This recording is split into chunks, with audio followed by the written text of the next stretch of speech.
I wanted to first begin by congratulating you and commending you and your government on the remarkable economic turnaround that Sri Lanka has achieved in recent years, in particular with the macroeconomic stabilization. It's quite notable that growth in Sri Lanka came out at 5.1% in the first quarter of 2026 on the back of 2 consecutive years of hitting 5% growth. So the economic recovery has been strong. We also note that tax revenues have doubled to over 15% in 2026, the highest level in more than 2 decades. In many IMF programs, increasing the tax to GDP revenue is one of the most difficult and elusive tasks, and it's quite commendable that Sri Lanka has achieved that. In addition, inflation has been within target since mid-2023. I think this is very welcome. All signs of macroeconomic stabilizations. Our view is also that these achievements reflect your strong leadership and steadfast commitment to economic reforms. Coming to the present moment, the global economy is in a very challenging environment with the Middle East war and the uncertainty that has brought, following up on the very devastating cyclone that you faced. So it's a time of repeated shocks. Against this background, your government's measured response to the energy price crisis was appropriate, and I think it demonstrated adherence to good economic policies, using your very hard-earned buffers prudently and cautiously.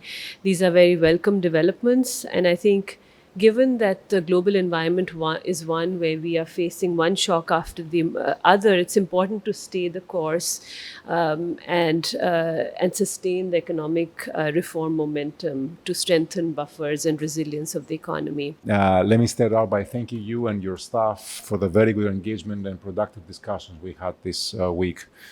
So my team and I are here for our staff visit to take stock of recent economic developments and the implementation of your extended fund facility program with the IMF. After completing the combined 5th and 6th review of the EFF late last month, this program has 2 reviews left. We will come back in September for our 7th review, and we will also have the opportunity to do an Article 4 consultation at the same time. An Article 4 consultation, or the work behind the Article 4 consultation, will allow us to take a deeper look into the structural issues of the economy. And we will present to you some analytical work on how to unlock stronger growth, attract foreign investment, and strengthen social safety nets, among other topics. We will also provide recommendations for the review of the central bank inflation target framework, which we have started discussing with the governor. So the priorities for the month ahead are many, and I know we have discussed many of these already, Mr. President, but I want to highlight a few, which I think they're close and dear to your heart.